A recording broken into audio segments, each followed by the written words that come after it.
The biggest misconception we have is the footballers who are at the top of the game, who are the best in the world in this current moment, are just talented.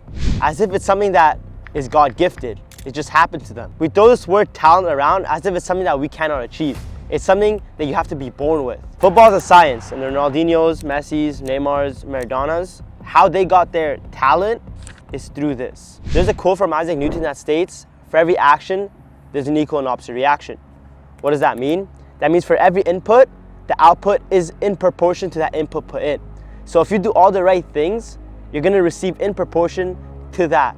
And with the footballers we see nowadays, everything comes back to this one simple principle. If you look at all the greatest footballers of all time, the Messis, the Neymars, Ronaldinhos, like I just mentioned, their inputs start to formulate a pattern.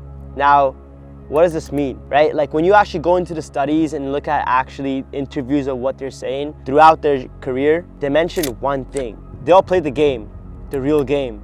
Pick up small-sided games that have no restrictions. Just like when you play 11v11 matches or when you see the 11v11 matches on screen. You have a Champions League, Premier League. This is the real game. This is the input that they put in on a daily and consistent basis. These real games did not have any coaching restrictions. That means there wasn't two touch, it wasn't one touch, they weren't forced to play a specific way. It was just free flow, no restrictions, just whatever came naturally. There's no restrictions, there's no coaching restrictions specifically. There's no cones, there's no coach telling you to play two touch, one touch, or play a specific way, what run to make, right? You kind of identify your own play style in these free flow games, right? There's no restrictions, so you get the ball, right? You do whatever you want with the ball. And over time, these games develop your own play style and your own football identity. If you look at the Neymars, the Messis, Ronaldos, like I just mentioned, right? This is how they develop their play style. This is how they develop their football identity. This is why you'll only ever see one Lionel Messi, one Neymar, one Ronaldinho, one Robinho. Their skills are outmatched, right? And it's because of this one thing that they did on a consistent daily basis from a very young age. That is the input. The real game is the input. Like I just mentioned, for every action is an equal and opposite reaction. What is the reaction of the real game? What do these footballers gain from playing the real game on a consistent daily basis? When you're playing the real game and there's no restrictions, over a long period of time, you're maximizing on creativity. This creativity that we see from the best footballers in the world means they have an answer to every single problem based on the situation, right? For each and every specific situation they're faced with, they have a solution to it. And why they're so creative is because when you play against really good players growing up, everything gets checked. When you turn too slowly, you lose the ball, right? So this subconsciously forces you to play quicker. This subconsciously forces you to be faster, right? This subconsciously forces you to have the right technique. And over time, this is how they master the right technique in all aspects of the game. Let's say if I was to do a step over against a really good defender and I don't beat him, and I'm playing against that defender every single day. Over time, I'm gonna think and find new ways to that step over faster, subconsciously and consciously. So the next time I go into it, I'm better, and the chance of me beating him the next time is higher. Now, that's just one example. They do this for every single aspect of the game for years upon years upon years, all throughout their childhood. Not only playing quick forces you to have the right technique, it also forces you to become instinct driven. Because when you try and beat players and you're thinking of the right move to do, it's too slow, right? There's even a study done that showed that instincts work faster, way faster than the thinking state of mind. And this is the mindset that all these footballers have. When they play the real game, especially against really good players, when you think of something, just like I said, it's too slow, so it forces you to do it faster and faster and faster. And over time, gradually, you're gonna implement this mindset of just knowing what to do before you even do it.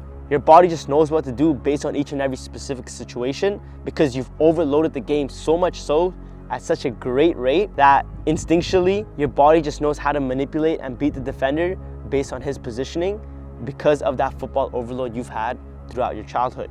The same thing applies with every aspect of football: dribbling, passing, shooting, receiving the ball, defending, positioning even. Every aspect of the game gets enhanced. And quite recently, a lot of great footballers are speaking up about how playing the real game in their childhood actually developed them into the level they have gotten to right now. Leroy Sané being one of those people, a Champions League winner, and as of this moment, a Champions League semi-finalist.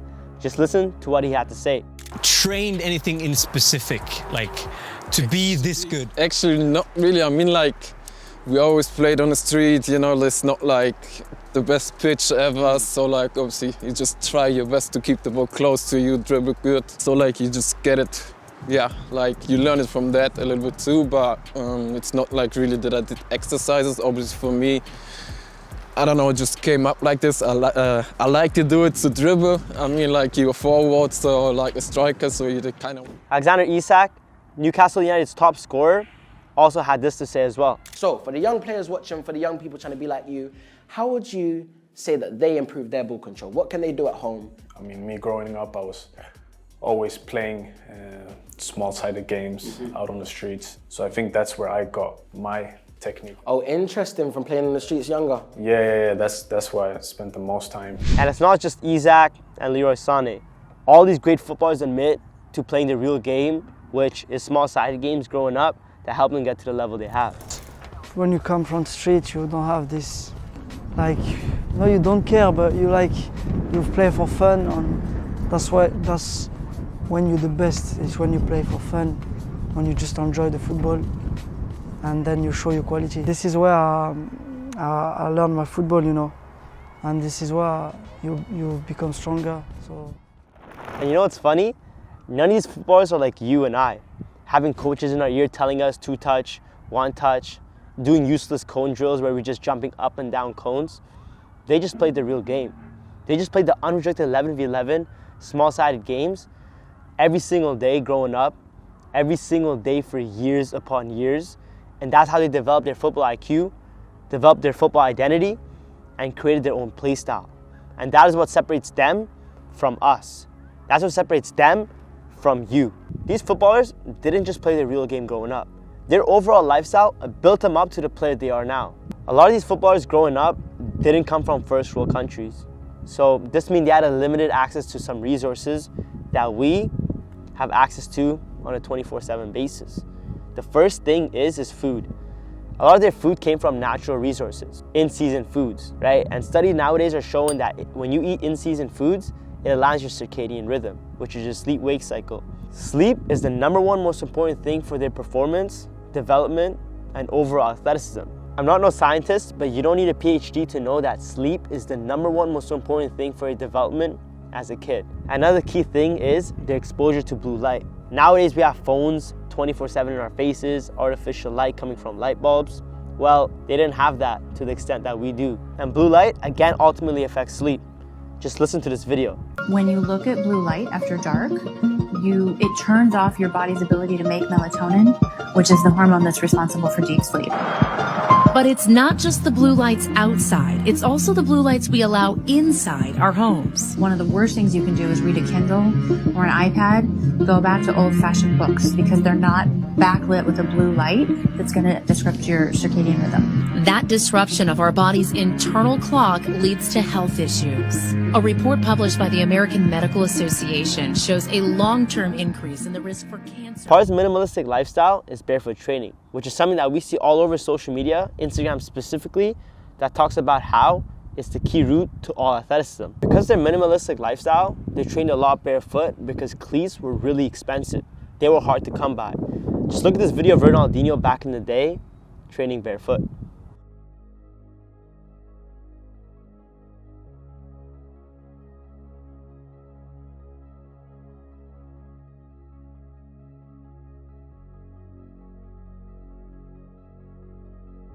From my personal experience, barefoot training for quite a while, I saw it strengthen my tendons. It gave me a better touch on the ball. It gave me that raw touch on the ball. And it improved a lot of my athleticism, especially my speed. This way of life didn't just affect them physically, it also affected them mentally. This is the most critical thing that helped them get them to that next level in their footballing career. Tough upbringings create tough people. Especially living in a third world country, if you don't make it, then sadly you're just gonna be living in the slums your whole life. Living in cities where there's so much violence, living in uncertainty. This forced them to work harder than everyone else. Show up every single day wanting to do the work, enjoying the work, because it knew that it was gonna get them one step closer to getting their family out the slums, to getting their family into a safe environment, to finally have some money and not have to worry about their day-to-day living. This reality that these third world country footballers face caused them a lot of pain, and pain forces you to change. It forces you to have urgency. It forces you to want to make that thing happen greater than ever. It becomes a need rather than a want. A lot of great footballers come from unfortunate situations, and that causes a lot of pain and forces change. A lot of these great footballers don't even know they did this, but it was in front of our eyes the whole time. This is the science, the step-by-step process into how some of the greatest footballers became who they are. Just like I mentioned in the beginning of this video, for every action, there's an equal and opposite reaction. Now that you know this info, what will you do?